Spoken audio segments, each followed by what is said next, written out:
You may or may not be aware of this very eye-opening leaked information from Canada, which seems to provide a roadmap for the next phase of the COVID agenda into 2021. I haven't personally been able to verify the authenticity of this information. Nevertheless, the reason I'm going to cover it today is because at least some of it is certainly plausible given the trajectory we appear to be heading in globally, and given what we know about the UN Agenda 21, 2030 and the World Economic Forum's Great Reset plans. I'll let you make up your own mind as to what you think of this article. It's from CanadianReport.ca. Dear, and the name has been removed, I want to provide you some very important information. I'm a committee member within the Liberal Party of Canada. I sit within several committee groups, but the information I am providing is originating from the Strategic Planning Committee, which is steered by the PMO. I need to start off by saying that I'm not happy doing this, but I have to, as a Canadian, and more importantly, as a parent who wants a better future not only for my children, but for other children as well. The other reason I am doing this is because roughly 30% of the committee members are not pleased with the direction this will take Canada, but our opinions have been ignored, and they plan on moving forward toward their goals. They have also made it very clear that nothing will stop the planned outcomes. The roadmap and aim was set out by the PMO and is as follows. Phase in secondary lockdown restrictions on a rolling basis, starting with major metropolitan areas first and expanding outward, expected by November 2020. This sounds plausible to me, given that many world governments are considering a second lockdown, and in fact, at the time of making this video, Ireland has just been placed back into a second lockdown for 6 weeks. Rush the acquisition of, or construction of, isolation facilities across every province and territory, expected by December 2020. Daily new cases of COVID-19 will surge beyond capacity of testing, including increases in COVID-related deaths, following the same growth curves, expected by end of November 2020. Complete and total secondary lockdown, much stricter than the first, and second rolling phase restrictions, expected by end of December 2020, early January 2021. Reform and expansion of the unemployment program to be transitioned into the Universal Basic Income program, expected by Q1 2021. We've of course been talking about universal basic income for quite a while now, so this also sounds plausible. Projected COVID-19 mutation and/or co-infection with secondary virus referred to as COVID-21, leading to a third wave with much higher mortality rate and higher rate of infection expected by February 2021. This would be gravely concerning and might quickly stop any dissident movement in its tracks, as the narrative would shift to COVID has mutated. Those crazy conspiracy theorists were wrong all along. It could be possible that dissidents would be scapegoated as the reason for the new outbreak. Also, could this be Pandemic 2 that Bill Gates has previously talked about? The idea of a bioterrorist attack is kind of the nightmare scenario because they're a pathogen with a high death rate would be picked. Now, the good news is, I'm not trying to depress you, it's tough enough right now.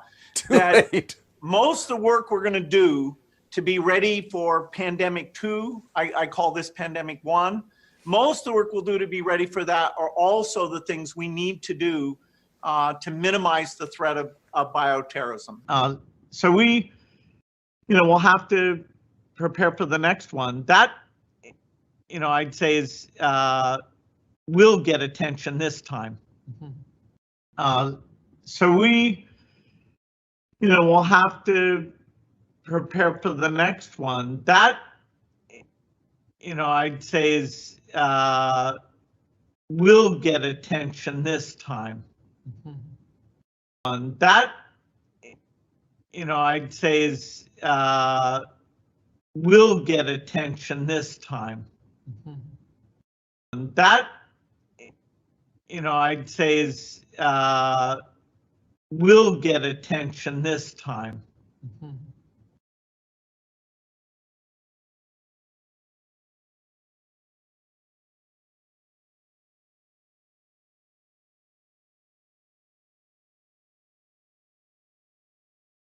That will get attention this time. It's incredible that he could say that and not be challenged on it.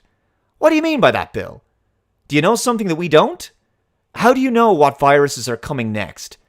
And why are you smiling about this? A new, more deadly virus released in the next few months would be a major blow to the resistance movement, in my opinion, and would likely cow the general public back into further submission to government mandates. Daily new cases of COVID-21 hospitalizations and COVID-19 and COVID-21 will exceed medical care facilities' capacity, expected Q1 to Q2 2021. Enhanced lockdown restrictions, referred to as third lockdown, will be implemented. Full travel restrictions will be imposed, including inter-province and intercity, expected Q2 2021. Transitioning of individuals into the Universal Basic Income Program, expected mid-Q2 2021. That's a lot sooner than I would have expected. Projected supply chain breakdowns, inventory shortages, large economic instability, expected late Q2 2021. Deployment of military personnel into major metropolitan areas, as well as all major roadways, to establish travel checkpoints, restrict travel and movement, provide logistical support to the area, expected by Q3 2021. So far, this sounds pretty much what I had anticipated was going to happen, but the timescale seems a little premature. This all seems way too fast, in my opinion, but it is possible that the globalists are accelerating their plans, given that they really aren't encountering as much resistance as they probably thought they would. This next part is where things get really heavy. Along with that provided roadmap, the Strategic Planning Committee was asked to design an effective way of transitioning Canadians to meet an unprecedented economic endeavour, one that would change the face of Canada and forever alter the lives of Canadians. What we were told was that in order to offset what was essentially an economic collapse on an international scale, that the federal government was going to offer Canadians a total debt relief. This is how it works. The federal government will offer to eliminate all personal debts, mortgages, loans, credit cards, etc., which all funding will be provided to Canada by the IMF under what will become known as the World Debt Reset Program. In exchange for acceptance of this total debt forgiveness, the individual would forfeit ownership of any and all property and assets forever. The individual would also have to agree to partake in the COVID-19 and COVID-21 vaccination schedule, which would provide the individual with unrestricted travel and unrestricted living, even under a full lockdown, through the use of photo identification referred to as Canada's Health Pass. This is basically what we've suspected all along, although I did not anticipate an individual debt forgiveness program. We've known about health passports like COVID Pass, Common Pass, and the Health Passport Ireland for some time now. We've also known that they have wanted to introduce a world where we couldn't travel, work, go to the shops without being involved in a digital beast system. Essentially, it's join the population control network or get left behind, become a pariah, cut off from basic services and cut off from the ability to buy food or have a job or any kind of life, really. You'll be on the fringes of society. No vaccine passport, no life, basically. Gaining access to public buildings, shops, businesses, public transport will require a person to be vaccinated and to display their vaccine status using the app on their phone upon entry into the premises. This means the end of privacy and freedom, and the face masks were the first mandate that served as a slow grooming process of the general public. Bribing people with debt forgiveness would make sense given that we know the IMF has offered bribes to other nations to impose lockdowns and tighter controls, Belarus, of course, being a nation that rejected such an offer. I could imagine here in Ireland that by the first quarter of 2021, it's likely that most small to medium businesses on the high street and around the country will be completely shuttered permanently, which of course was the point of lockdowns and restrictions to begin with, to make them unworkable, to destroy all SMEs and force 99% of people into poverty and state dependence on welfare. The government will then transition from welfare to universal basic income, which essentially makes everyone in the country a kind of employee of the government. And then the government can determine whether you get paid or not based on your level of compliance with their authority. The universal basic income will likely be incorporated eventually into a cashless society. We'll be told cash has to be phased out in order to stop the spread of COVID. We're already starting to see more and more businesses no longer accepting cash. The globalists have wanted a cashless society for decades. That's not a secret. I've covered this story over the past couple of years. Apparently, COVID sticks to banknotes and coins, but not to things like bank cards, paper receipts, and newspapers. The fact that Joe Normie can't see this blatantly obvious agenda just goes to show that the public school system must be designed to reduce intelligence. With a cashless society, your bank account gets reduced to little more than a kind of PayPal account. Many of you probably know what it's like to get suspended on social media for posting something edgy or critical of the dominant mainstream narrative. Now apply the same kinds of super sensitive, politically biased terms of service and community guidelines of a major social network like Twitter or Facebook to your bank. Imagine your bank suspending you for several days because you said something they didn't like on social media or at a political protest, or because the social credit surveillance state detected that you broke the lockdown restrictions or didn't wear a face mask in public. They may even suspend you permanently.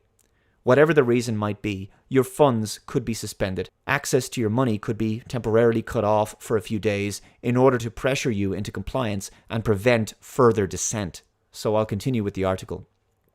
Committee members asked who would become the owner of the forfeited properties and assets in that scenario, and what would happen to lenders or financial institutions. We were simply told the World Debt Reset Program will handle all of the details.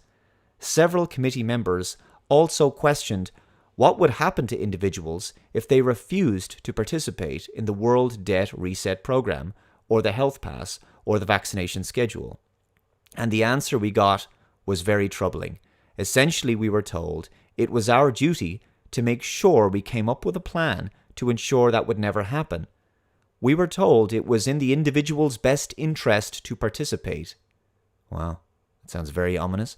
When several committee members pushed relentlessly to get an answer, we were told that those who refused would first live under the lockdown restrictions indefinitely, and that over a short period of time, as more Canadians transitioned into the debt forgiveness program, the ones who refused to participate would be deemed a public safety risk and would be relocated into isolation facilities. Once in those facilities, they would be given two options: participate in the debt forgiveness program and be released, or stay indefinitely in the isolation facility under the classification of a serious public health risk and have their assets seized. Sound like concentration camps or gulags to me. As it currently stands, it is very unlikely, in my view, that the public would consent to a total loss of private property rights, unless, of course, the economic crash leads to staggering, devastating levels of global poverty and is coupled with the possible threat of starvation due to the breakdown in international supply chains. Many countries, including my own, can't really feed their populations without global supply chains. It is, however, inevitable that private property would be another major target of this agenda. After all, communists always want to take away private property rights. Remember that World Economic Forum article from 2016? Welcome to 2030. I own nothing, have no privacy, and life has never been better.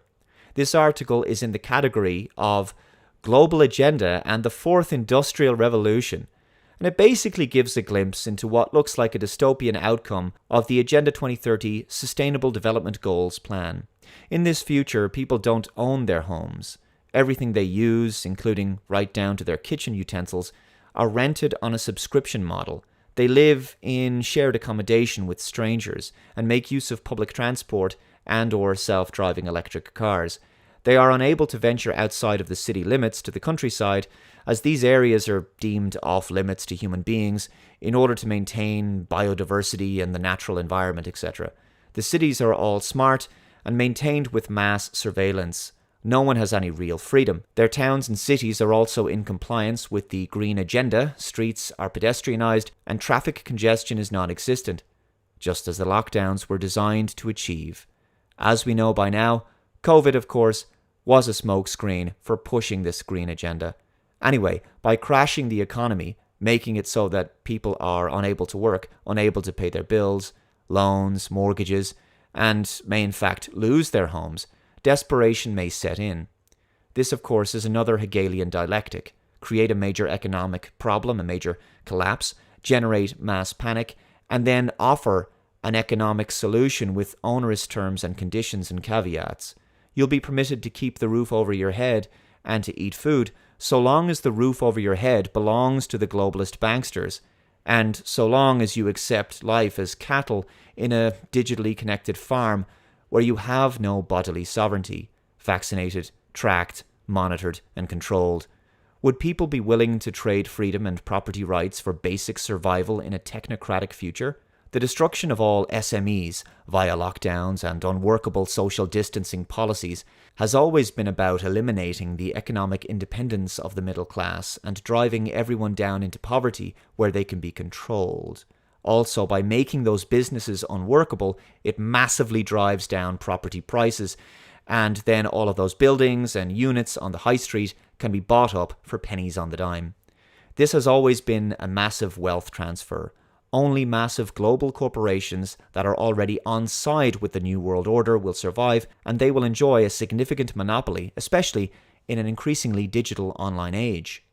The article continues. So, as you can imagine, after hearing all of this, it turned into quite the heated discussion and escalated beyond anything I've ever witnessed before. In the end, it was implied by the PMO that the whole agenda will move forward no matter who agrees with it or not.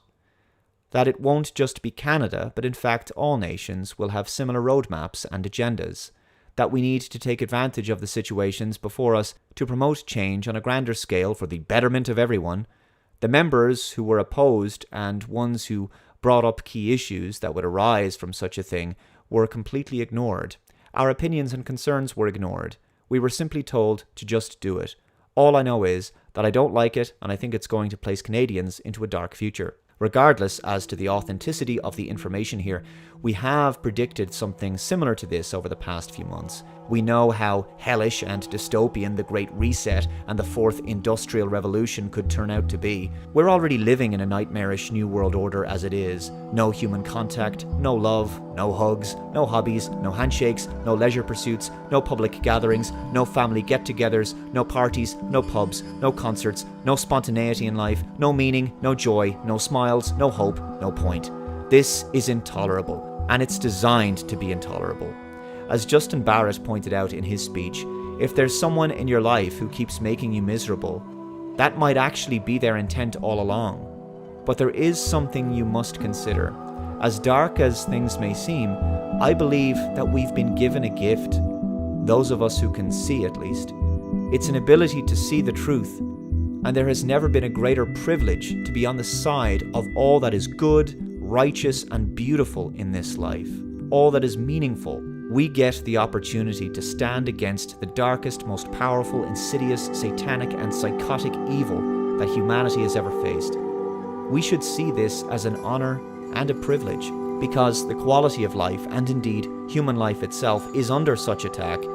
There has never been a better time to truly be alive in every sense of the word, because life and the value of truly living it to its fullest has never been more important, more precious, and more worthy of appreciation and protection. Most of humanity all over the world does not understand or realize that the very essence of being human is under attack. To truly be human is to be free to be exactly who and what we are, and to live as freely as we possibly can with each other, accepting all of the risks that come with being in the world and of the world. Those of us who see the truth have been called to defend this, no matter what the costs to ourselves, and no matter how difficult the challenge may be. There is no higher a responsibility and no cause more noble. The challenge is so tremendously great because it is so worthwhile.